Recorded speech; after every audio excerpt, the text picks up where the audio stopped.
Hello and welcome to From the Be All End, the Burnley podcast.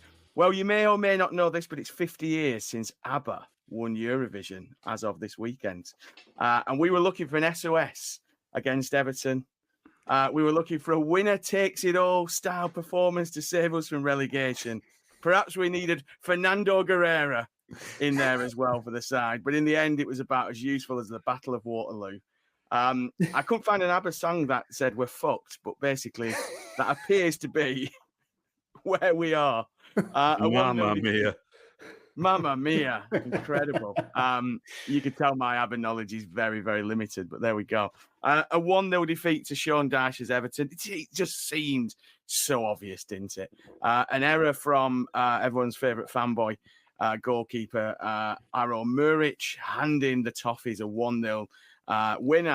I would suggest that we could both still be playing now and we wouldn't have scored given the performance of both sides, but certainly a tale of two halves for the Clarets. With me to discuss that today, we've got Simon Evans, Paul Woodhouse and Justin Connolly. Simon, where do we start? I mean, that second half was up there, weren't it? I mean, we've said this several times in terms of inept performances. It was pretty poor, wasn't it? Yeah, second half was. First half wasn't bad. You know, it wasn't really. You know, I think until the sort of calamity moment from Muric, it looked like a reasonably solid sort of containing away performance. Not really doing enough up front. The tactical thing of playing Foster on the wing and Odegaard through the middle is just like a weird company experiment that hasn't worked. Didn't work last time he tried it. Didn't work this time. Don't know why he feels he needs to do things like that when, you know, the one thing we do have in our attack is Odegaard's ability to get around a fullback. And he just didn't have an impact on the game playing there. And Foster's a fairly sort of basic target man striker playing out on the wing. It just doesn't make any sense. But yeah, it all fell to pieces after that ludicrous gift of a goal. Yeah, and of course, Justin, we spent money on lots of wingers in the. I thought I'd squeeze another in there. Loads of wingers in the summer, and we've got Mike Trezor, I presume, you know, looking around the Trafford centres like those not on duty tend to do on a match day. It just feels weird that we've got wingers and we're persevering with this. Odegaard in the number 10, Foster out wide. Fofana getting in everybody's way by the looks of it. I think Sanderberg, you know, shouted at him a couple of times for getting in his way because he's a bit like an excitable puppy at the minute, just chasing the ball. It just feels like any progress we made over the last 4 games, and I think it's obvious now that those last 4 games, 3 draws and a win, were papering over some pretty large cracks that were never really going to get filled in. It does feel like we've gone backwards again, doesn't it? We've regressed, and maybe it's a blip. Maybe Brighton next week will get back on the horse, but it does feel like, you know, the inevitable is now almost confirmed, doesn't it? Well, if we get back at it, it's irrelevant now, isn't it? I saw Opta have given us a 98.6 chance of being relegated, so I think that tells the whole story, doesn't it? I agree with you about you know, sticking Foster out wide and having Odegaard in the middle. Odegaard's been far more effective out wide. He tried it last week against Wolves, didn't he? And that produced nothing. So it's difficult to understand why he perseveres with these things. It's almost as if he can't believe that he's wrong about something, and that if he just perseveres with it as long as he possibly can, it'll eventually come right. We've seen that over and over again about a lot of things, a lot of strange decisions that he's taken over the course of the season. Like you say, it was just back to the bad old days, wasn't it? Of putting in a decent performance, playing okay, then conceding a really silly goal. I have to say, I think he was a bit unlucky. Obviously, he was, you know, titting about with the ball a bit too long, but you very rarely see those go in, do you? I don't think there was any, apart from being in the right place at the right time. Calvert-Lewin's not directed that goal, has he? It's just hit him and gone in. So I think we're a bit unlucky in that regard. But then, second half, you know, I think actually we've been well and truly diced Do you know what I mean? I think after the game, Dyche said this, right? We deliberately tried to play it long and strong and play the game as awkward and as ugly as possible and get an ugly win, and it worked. And that just about sums it up for me. We've seen it. We've seen him do that for us many, many, many times. It's just, I mean, having been given the opportunity to get back into it with these points deductions, and to blow it like that.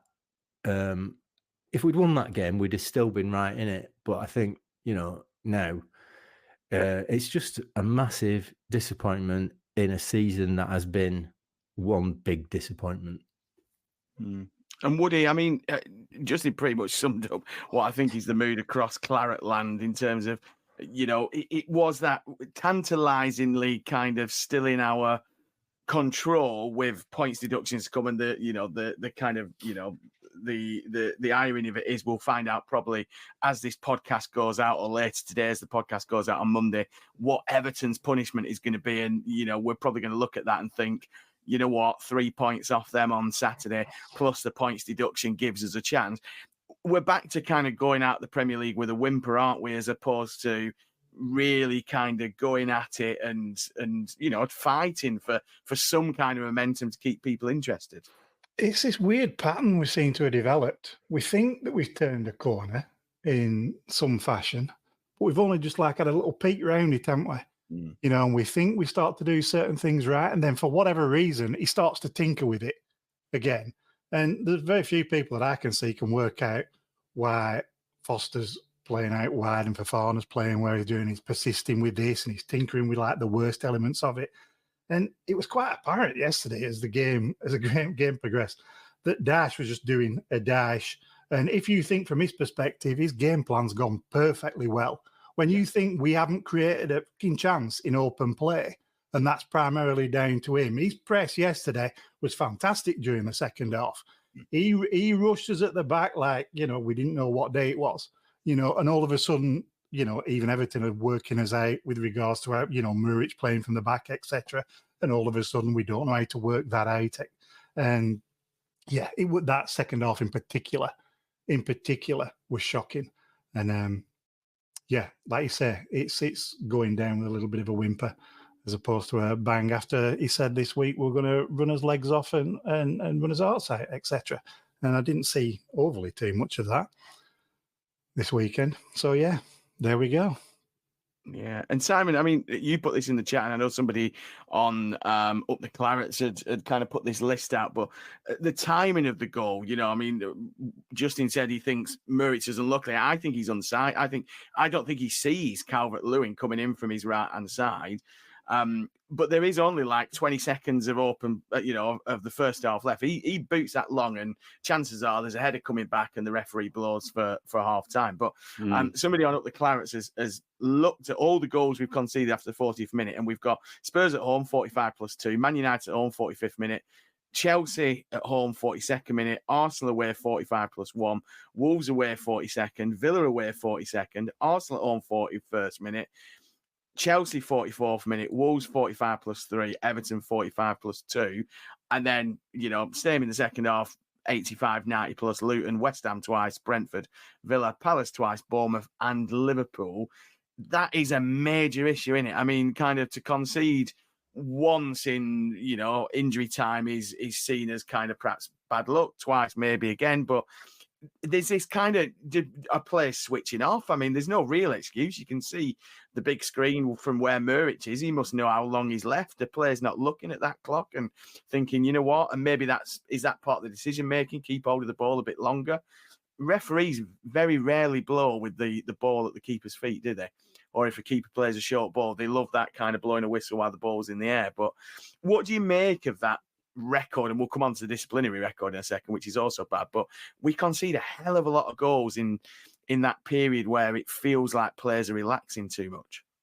Yeah, it's an incredible stat, isn't it, really? Claret Burns, credit to him on Up the Claret's message board for the 45+2 stats, and Criminal Claret, great username, also came with the 85-minute plus stats. I mean, what does it tell us? I don't know. It's hard to know. I mean, are they distracted? I don't think so. I think it just suggests to me that we're not really in control of things. You know, good teams manage out situations, don't they? You know, whether it be the end of the first half or the end of the second half, or when they've got a 1-goal lead. You could find that stat. How many times have we given away a 1-goal lead? That's also a really damning stat. All of which is managing games. And it just suggests we can't really manage games because we're never quite in control of them. You know, even when we might be 1-0 up or in a close game like we were on Saturday, it can just get away from us. And a lot of that is, you know, the amount of individual errors as well. I mean, you know, I don't think you can blame Company for the team conceding goals at a given point in a game. There's nothing he's done that's brought that on, but it's individual mistakes, isn't it? You know, and the red card again, you know, it wasn't malicious or anything from Dara O'Shea. It was just dreadful ball control and an individual error. Maybe you could question the pass to him in the first place as well. But and the Muric is, you know, it's an individual error. There was no pass on for him. Like if you watch it back, he's looking to try and find that pass down the middle, and there isn't one. Well, in that case, you know, just doof it, don't you? But you know, hindsight, obviously. But yeah, it just suggests, you know, that when we're not in charge, we're not really good enough. We can't manage things. I can't think of anything else. I mean, you know, what other explanation could there be? They're looking at the clock and getting distracted. I don't see any other explanation really. Yeah, and just it changes the whole dynamic of that halftime team talk, doesn't it? Because I think if we go in at 0-0, I think Company's very happy. I thought we were the better side, and that seems to be the view of quite a lot of the pundits who were commentating as well. That actually Company will be happier of the two managers with his side's performance. Kind of, you know, not a lot in the way of creating chances at all from either side. I think there's just a Fofana header from a corner, but it does change the dynamic, doesn't it? And it then, you know, as a manager, you're having to kind of, I guess, you know, try and get it out of their mind that they've dropped a bit of a rick just as we go in, and then we never really got started second half, did we? And I think that's the issue. We've been good when we've started with a bit of intensity, but that intensity, which lack of intensity, I should say, that we've been mourned several times, was evident again against Everton, wasn't it? It's a pattern that we followed a lot, though, isn't it? You know, conceding a silly goal towards, you know, as most of those goals that have been scored in that period towards the end of the half will have come from silly mistakes or set pieces, won't they? I mean, to be fair, we when you say we played okay in that first half, we didn't really land much of a glove on them, did we? It was. No. I can't think of many really clear-cut chances. There was a header from Fofana, wasn't there? Which sort of like went straight into Pickford's midriff, and he just sort of stood there, and you know, but there wasn't much in the way of creating stuff, which, as everyone says, falls into their hands perfectly. But yeah, you're right. I mean, the goals change games, don't they? And there must be a sense when something like that happens, particularly in a game that's as important as that the players start thinking, "Oh God, here we go again." You know, this same pattern is repeating itself. What the reason for that sort of massive number of goals that we've conceded so late in the half is, it could just be a levels thing, isn't it? We're just not at it for you know, we get to that point in the half and think, right, we're okay, 0-0 half time, we'll go in, we'll start thinking about the second half. They switch off, don't they? That's what it's about. They switch off. They don't see the game. They don't see the opposition isn't switching off. They, you know, we're playing in the Premier League. This is the most competitive league in the world.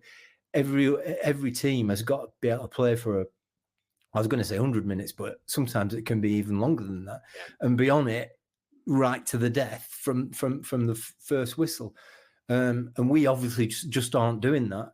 And like I said, it could be a levels thing. We're just not good enough. We're just not capable of concentrating for that length of time. You know, it could just be that. But then the second half, I think, when you're a goal behind against a team like Everton that play the way that Everton play, it's very, very difficult. And we didn't have any idea about how to get around them, did we? Or through them, or, you know, it just. And we've seen that so many times this season. Goal behind. And we just don't seem to have, you know, the cards in the deck that we can play to shift things around and make a difference.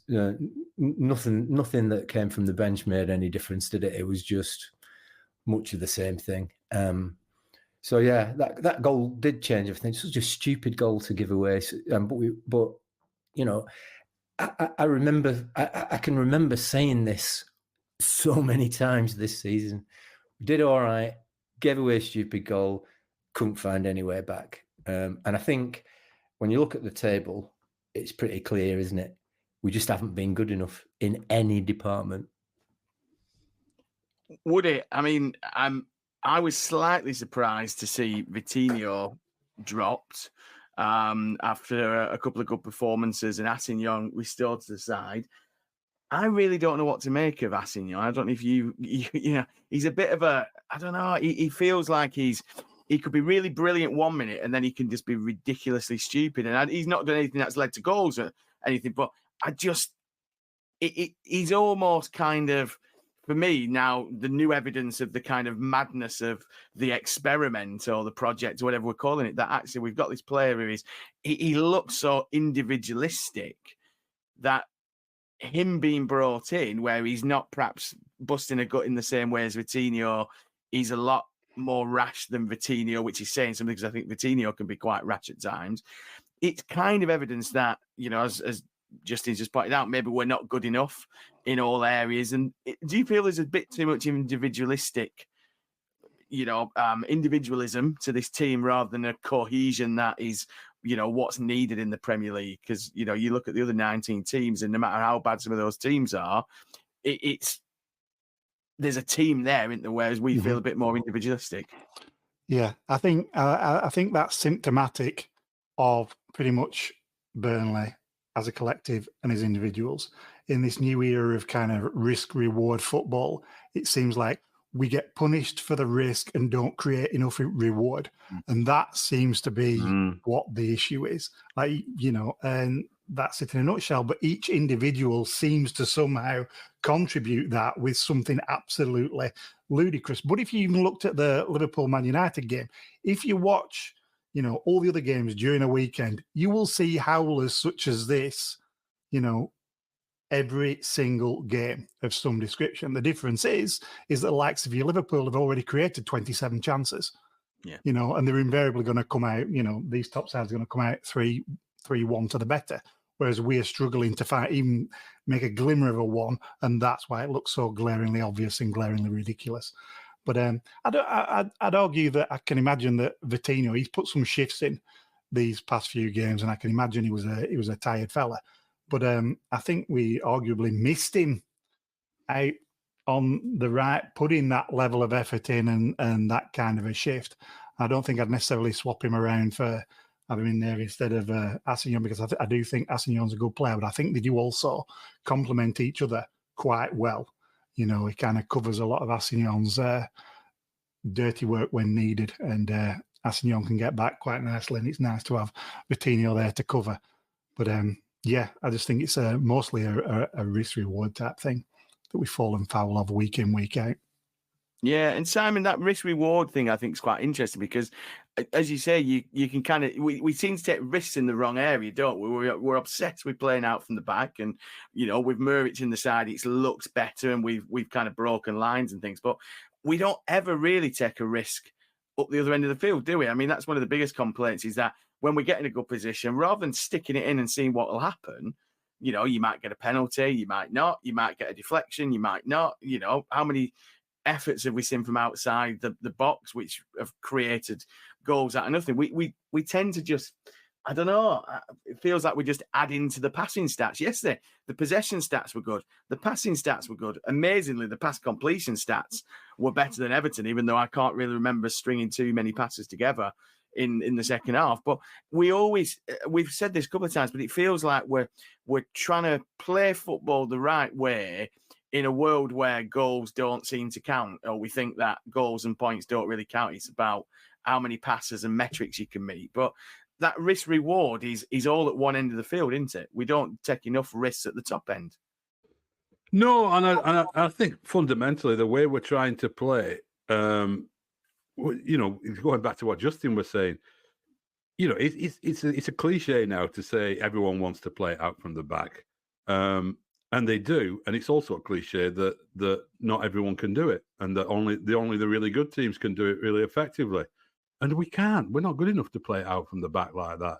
And we're also not really good enough to be playing a system with a, you know, a number 10, which not many teams play with that number 10 role anymore, do they? But you know, he seems to really like that idea of having, you know, Amdouni played there for half a season, and then we've had, you know, different players coming in there. Most recently, Odegaard playing in that position, and not really good enough to play that position. And so, you know, if that's your creativity is going through that number 10 or going out or trying to go out wide, and it's not working because we're not quite good enough, then you know, the pragmatic thing to do is to go back to a style of football where you perhaps get the best out of what you've got, which would suggest maybe playing, you know, Odegaard on the wing, would suggest maybe, you know, playing with a proper strike partner for Foster rather than somebody behind him.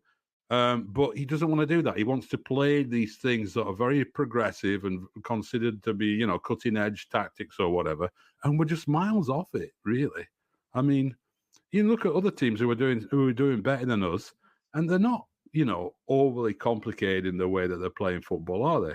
Most of them. I mean, how many of those teams that are in the bottom half of the league but safe from relegation do you say, oh no, they've really mastered playing out from the back and they've really mastered that? You know, one or two maybe, you know, but it's just baffling, really, a lot of the tactics, and you know, I just don't understand why Company hasn't been willing to just try and get 11 players on the field that he thinks can get the best result out of, rather than trying to squeeze people into a system. We haven't got a good enough number 10. No. So don't play as best winger as a number 10. Yeah.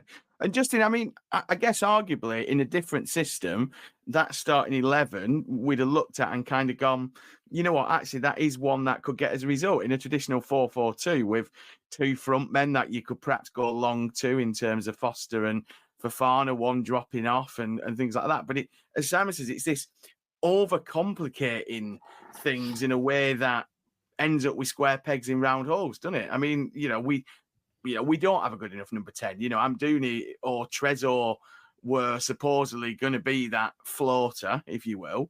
But Fofana, Foster, neither of them can really play a number 10 role. They're both strikers. Odegaard, we now, you know, have realised pretty quickly, he can't play number 10.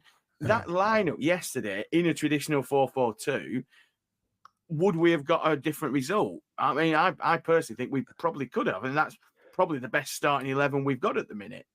Yeah, I think you're probably right there. I think you make a good point. I think Simon's bang on when he says you got to get your best players playing in the best position for them, and clearly the best position for Odegaard isn't as a number 10. I think it's a sign of desperation, really. It's kind of, who is our most dangerous player, and how can we get him on the ball more often?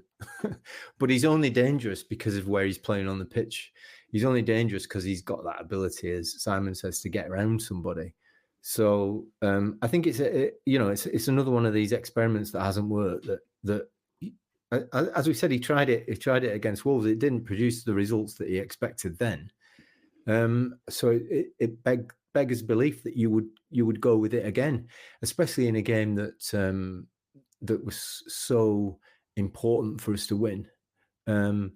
So yeah, it's a strange one. It's a strange one, but I think you're right that that's probably our best 11. Amdouni for me since the turn of the year. I mean, he didn't do much before that, but since the turn of the year, he's been an absolute passenger who's provided nothing in the way of creativity and not made his presence felt on the pitch at all. I mean, why he's still persisting with that?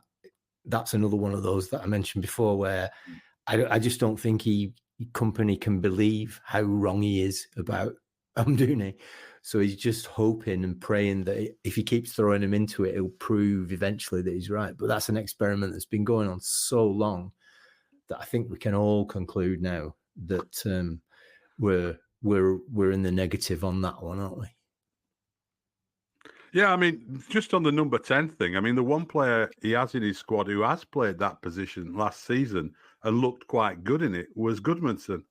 But we haven't seen that at all, I don't think, this year, have we? Maybe in the League Cup. Maybe it's... I know he played Zarori as a number 10 against Salford, didn't he? Yeah. So, Goodmanson perhaps could do it, whether he's quite sharp enough.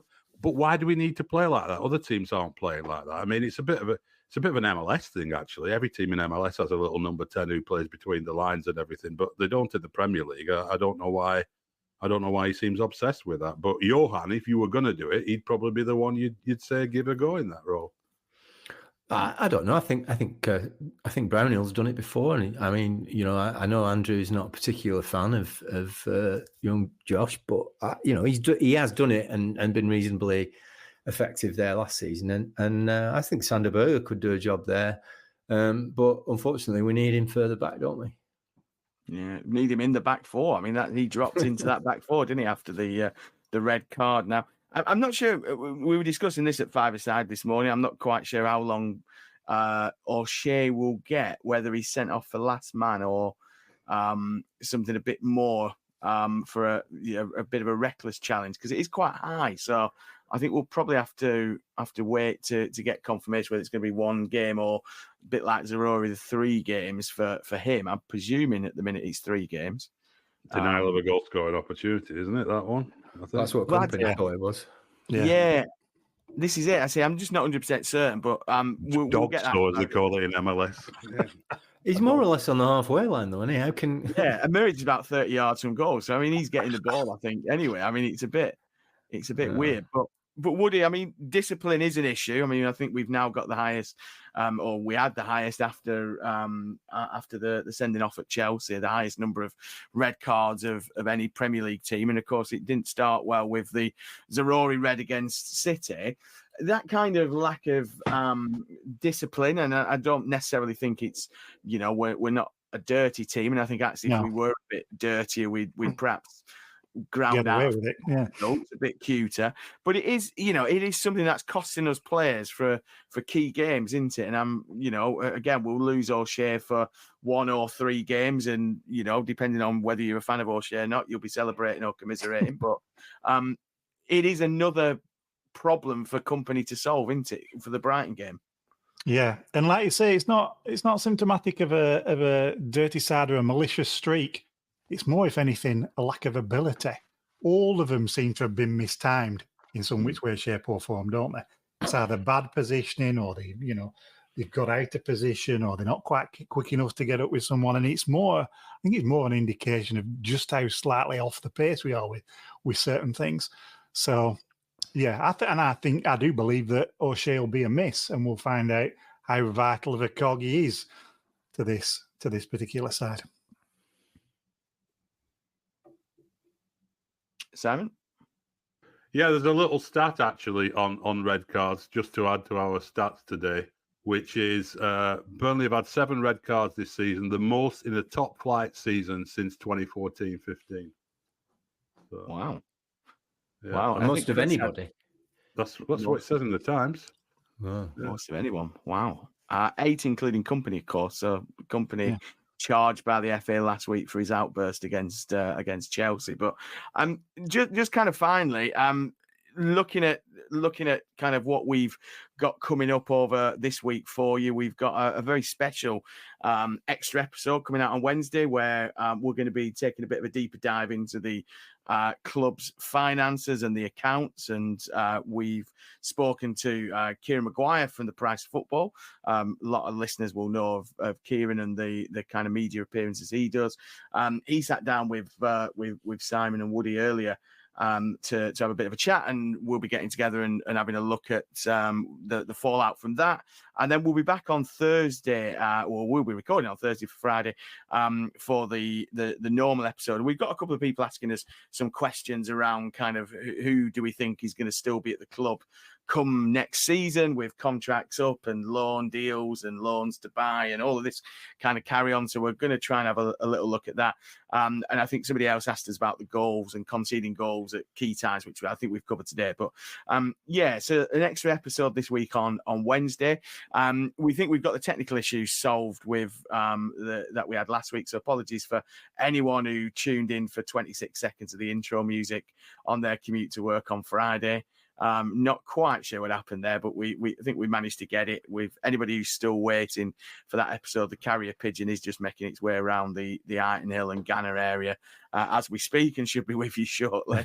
But yeah, other than that, don't forget to rate, review, share, like, tell everybody about it. We are back into the top 100 Apple soccer charts again. As we tend to be on a fairly regular basis. And yeah, the shop is still open for all your relegation-bound T-shirts, celebrating all that is good about Burnley Football Club. I think. And you're going on a big bike ride, aren't you? I am going on a big bike ride. Yeah, I'm going to be revealing the jersey. I think on later this week. We've got the jerseys now. So yeah, Tour de Vinny on Twitter if anybody wants to hear about us cycling back from Anderlecht in honour of Vincent Kompany. Probably not the best time to promote that bike ride, to be honest, really. There is it, but there we go. Anyway, we will be back later this week. 2 episodes. Don't forget, they'll be in your feed Wednesday and Friday. Until then, enjoy the start of your week and up the Clarets. Jimmy McElroy to Watson. Go.